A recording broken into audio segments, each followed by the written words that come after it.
Bismillahirrahmanirrahim. Assalamualaikum warahmatullahi wabarakatuh. Alhamdulillah, salatu wassalamu ala rasulillah wa ala alihi wa sahbihi wa man wala amma ba'd. Tulabat talibat MQW kelas 7 yang dimuliakan Allah subhanahu wa ta'ala. Alhamdulillah pada kesempatan kali ini kita bisa menyambung pelajaran kita di pelajaran 24 dengan judul masih lanjutan dari bab kemarin ya. Dari bab termasuk syirik memakai gelang, benang dan yang sejenisnya sebagai pengusir atau penangkal mara bahaya. Nah, tujuan pembelajaran kita di sini yang pertama, murid dapat mendefinisikan tentang tamimah dan wada'ah. Lalu yang kedua, murid dapat menerangkan hukum orang yang menggantungkan tamimah dan wada'ah ini. Apa itu wada'ah ya, nanti kita bahas. Lalu yang ketiga, murid berhati-hati dari menggantungkan hati kepada tamimah dan wada'ah atau yang semisalnya. Ya, kita baca ya di dalil yang menjadi pokok pembahasan kita pada kesempatan ini. Walahu an Uqbata ibni Amirin radhiyallahu anhu marfu'an. Dan diriwayatkan pula dari Uqbah bin Amir radhiyallahu anhu secara marfu' bahwa Nabi mengatakan, ini tolong kurang buka ya, begini, man ta'allaqa tamimatan fala atammallahu lahu wa man ta'allaqa wada'atan fala wada'allahu lahu, kurang tutup ya. Wa fi riwayatin, kurang buka, man ta'allaqa tamimatan faqad asyraka, kurang tutup ya. Taib Nabi SAW mengatakan man ta'allaqa tamimatan, siapa yang menggantungkan tamimah. Apa itu tamimah? Lihat, tamimah adalah apa yang digantungkan pada anak-anak kecil yang diyakini bisa menolak penyakit ain. Ya, kalau contohnya kalau orang di Jawa itu kadang kalau ada orang mati, anak-anak kecil diambilin bambu-bambu kecil lalu dipotong-potong dijadiin kalung. Nah, seperti itu. Jadi jimat untuk tolak bala katanya. Ya, paham ya? Siapa yang menggantungkan ya, tamimah, jimat tolak bala seperti itu, fala atammallahu lahu, maka Allah tidak menyempurnakan keinginannya. Inginnya selamat malah tidak selamat, inginnya sakit malah sakit, inginnya sakit malah sakit, kan begitu ya. Nah, itu doa jelek dari Nabi, fala atamallahu lahu ya. Terus kemudian Nabi mengatakan lagi, wa man ta'allaqa wada'atan fala wada'allahu lahu, dan siapa yang mengalungkan wada'ah. Apa itu wada'ah? Lihat, wada'ah adalah akar putih yang keluar dari laut yang bentuknya seperti rumah siput. Mereka berkeyakinan kalau benda itu digantungkan bisa melindungi diri dari penyakit ain. Mungkin kalau pernah jalan-jalan ke pantai kan pernah lihat ya, ada apa? Kalung yang ya kayak dari akar laut lah begitu, semisal itu. Orang jahiliyah dulu pakai untuk untuk apa? Untuk tolak bala katanya, tolak bala dari penyakit ain. Nah, maka kata Nabi, siapa yang menggantungkan jimat seperti itu, jimat tolak bala ya, wada'ah ini, fala wada'allahu lahu, maka Allah tidak akan memberikan ketenangan kepadanya. Masya Allah, itu hukuman ya, didoakan oleh Nabi dan dikabulkan Allah ya. Wa fi riwayatin, dan dalam riwayat yang lain yaitu riwayat Imam Ahmad, man ta'allaqa tamimatan faqad asyraka ya, siapa yang menggantungkan tamimah maka sungguh dia telah berbuat syirik. Jelas sekali ya, yang menggantungkan ya, gantungan-gantungan dengan keyakinan bisa mendatangkan manfaat atau menolak bahaya, itu kesyirikan. Ya, Nabi tadi mengatakan, ini ada tambahan dikit ya. La atamallahu lahu, doa kejelekan agar Allah tidak menyempurnakan urusannya.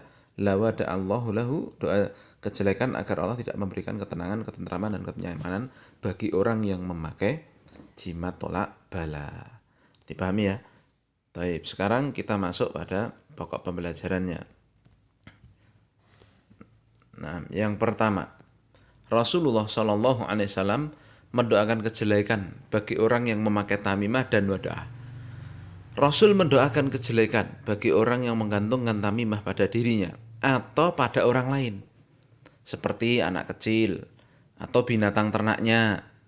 Ya, jadi anaknya dikasih kalung, dianya nggak pakai kalung tapi anaknya dikasih kalung. Terus siapa? Binatang ternaknya dikalungin ya. Dan yang lainnya dengan keadaan hatinya bergantung kepadanya. Ini tolong dikasih garis bawah ya. Keadaan hatinya itu bergantung kepada jimat yang dikalungkan itu dalam rangka mencari kebaikan atau menolak bahaya agar Allah memperlakukan mereka dengan yang sebaliknya. Ya, jadi Nabi mendoakan kejelekan ini agar Allah memperlakukan orang-orang yang memakai jimat itu dengan sebaliknya dari tujuan mereka, yaitu agar Allah tidak menyemurahkan urusan mereka. Kalau pengen selamat ya malah tidak selamat tadi. Kalau pengen tidak sakit ya malah sakit dan yang semisalnya. Demikian pula Rasul Shallallahu Alaihi Wasallam mendoakan kejelekan bagi orang yang menggantungkan wadaah agar Allah tidak memberikan kepadanya ketenangan dan ketentraman. Bahkan digerakkan untuk mereka semua perkara yang akan mengganggunya. Jadi kalau orang pakai jimat malah dia diganggu terus oleh semua perkara. Ya. Dan orang pakai jimat itu adalah orang yang paling lemas, yang paling lemah. Contoh orang jualan pakai jimat, dia yakin kalau jualannya laris, jimatnya ampuh berarti, ya kan? Nah maka suatu ketika jimatnya ketinggalan, wah dia nggak jadi jualan itu. Kenapa? Es podo wae mesti ra alis iki. Jimat penglarisnya ra enek. Dan perkataan yang semisalnya ya. Jadi ini kalau pakai jimat Allah akan menghapuskan ketenangan dan ketentraman dari dirinya. Demikianlah keadaan seorang muslim, dia menolak kesyirikan dan marah terhadap tersebarnya kesyirikan serta melawan semaksimal mungkin. Inilah yang harus kita lakukan. Kita tahu itu syirik, maka kita jauhi dan kita jauhkan orang-orang yang kita sayangi dari kesyirikan. Ya, jangan sampai orang-orang yang kita sayangi juga pakai jimat-jimat seperti itu. Paham ya? Yang kedua, ya, menggantungkan tamimah adalah perbuatan syirik. Menggantungkan tamimah adalah kesyirikan karena menimbulkan ketergantungan dan pesandarnya hati kepada selain Allah, kepada jimatnya itu kan. Dalam mencari manfaat atau menolak bahaya. Dalam satu hadis disebutkan bahwa ada beberapa orang menghadap Rasul Shallallahu Alaihi Wasallam. Maka beliau membaiat 9 orang dan menolak satu dari mereka. Jadi ada 10 orang nemuin Nabi, ya, mau mengatakan kami masuk Islam begini. Ya. Yang 9 diterima oleh Nabi, tapi yang satu tidak diterima. Ya, lalu maka yang 9 ini bertanya, kenapa engkau tidak membaiat dia ya Rasul? Maka beliau menjawab, sungguh ada tamimah pada dirinya. Kemudian dia pun memasukkan tangannya dan memutuskan jimat itu, memutuskan tamimah itu.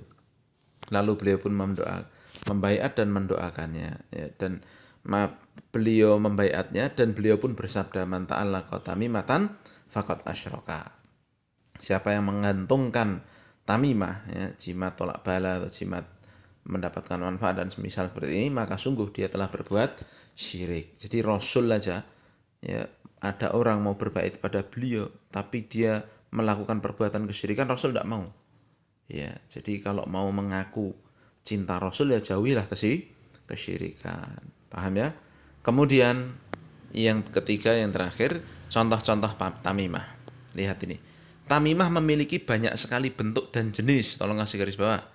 Di antaranya batu akik, tali yang diikatkan dalam rangka menolak penyakit atau menghilangkan penyakit yang menimpanya, atau sesuatu yang diletakkan di bawah bantal atau mobil, ya, yang gantungan mobil begitu, ada